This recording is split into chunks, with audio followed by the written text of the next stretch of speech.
অনিদ্রা ও বাধা বিপত্তিতে ঘিরে আছেন, জীবনে অশুভ শক্তির প্রভাব রয়েছে, তাহলে এক মনে 3 বার এই মন্ত্রটি জপ করে ঘুমাতে যান। আসবে সুনিদ্রা, কাটবে বাধা বিপত্তি, মুক্তি পাবেন সকল অশুভ শক্তির প্রভাব থেকে, এমনকি কাটবে সকল গ্রহদোষ পর্যন্ত। নমস্কার বন্ধুরা, ঈশ্বর ভক্তি চ্যানেলে আপনাদের সকলকে স্বাগত জানাই। এই একটি মন্ত্র জপ করে আপনি দূর করতে পারেন জীবনে নানান সমস্যা, নেতিবাচক শক্তির প্রভাব থেকে মুক্তি পেতে পারেন। আমরা প্রত্যেকেই সুনিদ্রার পর একটা নতুন দিন ভালোভাবে কাটাতে চাই, কিন্তু আমাদের অনেকেরই বিভিন্ন চিন্তার কারণে ঠিকমতো ঘুম আসে না। অর্থকষ্ট ও প্রিয় মানুষদের চিন্তা, শত্রুদের নাম আমাদের ঘুমের ব্যাঘাত ঘটায়। আর এই সব থেকে বাঁচার একমাত্র উপায় এই মন্ত্র। আপনারা যারা গ্রহদোষে ভুগছেন, যারা অনিদ্রায় রাত কাটাচ্ছেন, তাদের জন্য আজকের এই ভিডিওটি খুবই গুরুত্বপূর্ণ হতে চলেছে। তাই অবশ্যই আজকের এই ভিডিওটি শেষ পর্যন্ত দেখবেন। তাই ভিডিওটি শুরু করার আগে আপনারা যারা এই চ্যানেলে নতুন, তারা অবশ্যই চ্যানেলটি সাবস্ক্রাইব করে নেবেন এবং বেল বটনে প্রেস করে নেবেন এই রকম আরও অনেক নতুন ভিডিও দেখার জন্য।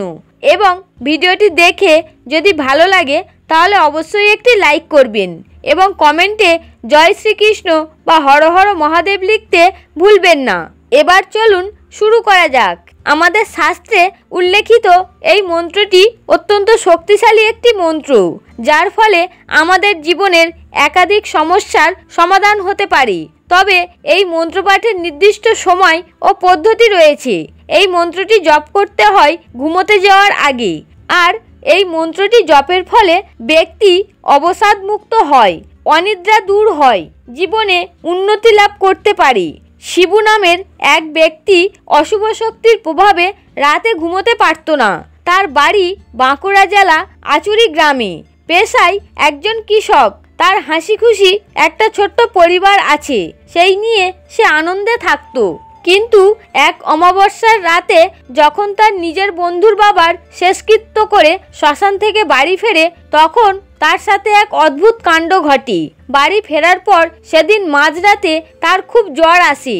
পরের দিন সকালে তার জ্বর সেরে যায়, কিন্তু কোনো এক অদ্ভুত কারণে তার রাতের ঘুম উড়ে যায়। ঘুমাতে গেলেই একটা অশুভ শক্তি তাকে যেন গ্রাস করতে আসে।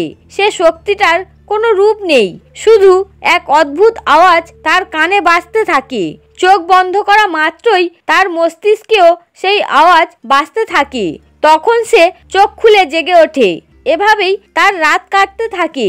এরপর এক সময় শিবুর কাজে যাওয়া বন্ধ হয়ে যায়, কারণ দীর্ঘদিন ধরে রাতে অনিদ্রার কারণে তার শরীর দুর্বল হয়ে পড়ে।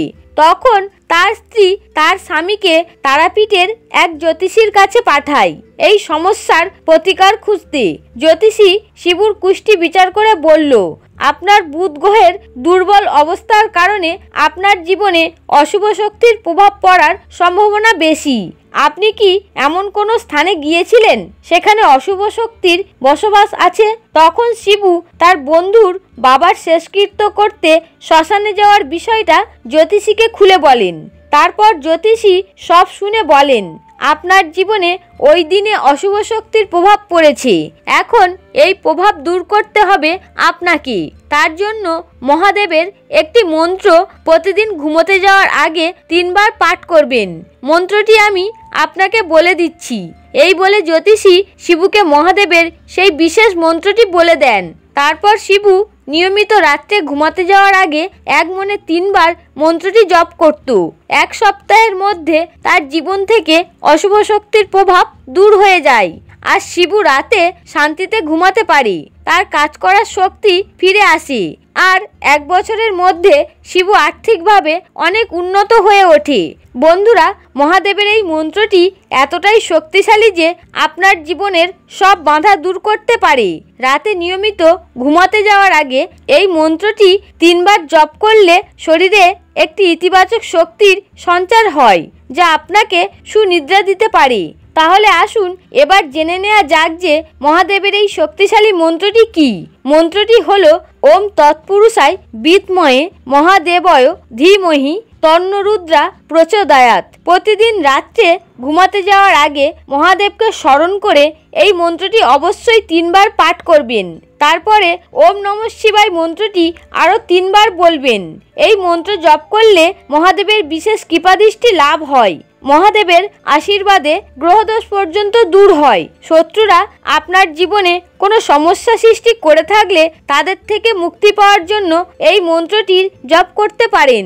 প্রতি রাতে ঘুমোতে যাওয়ার আগে এই মন্ত্রটি 3 বার জপ করলে জীবনে সকল দুঃখ কষ্ট দূর হয়। এই মন্ত্র জপের কারণে মস্তিষ্কের শিরাগুলি স্বস্তি পায় ও দুশ্চিন্তা মুক্ত হয়, আর অনিদ্রা থেকে মুক্তি পাওয়া যায়। মানসিক ও শারীরিক কষ্টের কারণে ঘুমে ব্যাঘাত ঘটলে এই মন্ত্রটি জপ করলে সুনিদ্রা লাভ হয়। এছাড়া শয়নের কিছু নিয়মের উল্লেখ আছে আমাদের শাস্ত্রে। ব্যক্তি যদি সঠিকভাবে তা পালন করে তাহলে তারা সুস্থ থাকতে পারে এবং দীর্ঘায়ু লাভ করতে পারে। মানুষকে রাত্রে খালি বা একা ঘরে ঘুমানো উচিত নয়, তাহলে জীবনে অশুভ প্রভাব পড়তে পারে। ভেজা পায়ে ঘুমালে মা লক্ষ্মী রুষ্ট হন, জীবনে অর্থকষ্ট দেখা দিতে পারে। ভাঙা বিছানায় ও এঁটো মুখ নিয়ে নিদ্রা যাওয়া অনুচিত। পূর্ব দিকে মাথা রেখে ঘুমালে বিদ্যা লাভ হয়, আর পশ্চিমে মাথা রেখে ঘুমালে প্রবল চিন্তা উৎপন্ন হয় ও উত্তরে মাথা রেখে ঘুমালে জীবনে বিভিন্ন ক্ষতি হয়। দক্ষিণে মাথা রেখে ঘুমালে ধন ও আয়ু লাভ হয়। বাম দিকে মাথা রেখে ঘুমালে স্বাস্থ্যের পক্ষে ভালো, আর দক্ষিণ দিকে পা রেখে ঘুমানো উচিত নয়। যম ও দুষ্ট দেবতার বাস থাকে সেই দিকে। কানে হাওয়া ভরে যায়, মস্তিষ্কে রক্ত চলাচল কম হয়। বুকে হাত রেখে এবং পায়ের উপরে পা রেখে ঘুমাতে নেই। বিছানায় বসে খাওয়া দাওয়া অশুভ। ললাটে তিলক লাগিয়ে ঘুমানো অশুভ। আবার দিনের বেলায় কখনো ঘুমাতে নেই, তবে জ্যৈষ্ঠ মাসের দুপুরের দিকে কিছুক্ষণের জন্য ঘুমাতে পারেন। এছাড়া কোনো ঘুমন্ত ব্যক্তিকে হঠাৎ জাগাতে নেই। পদ্মপুরাণে বলা হয়েছে আয়ু রক্ষার জন্য সুস্থ মানুষকে ব্রহ্ম মুহূর্তে উঠে যাওয়া উচিত। বন্ধুরা, ভিডিওটি যদি ভালো লাগে অবশ্যই একটি লাইক করবেন এবং কমেন্টে হর হর মহাদেব লিখতে ভুলবেন না।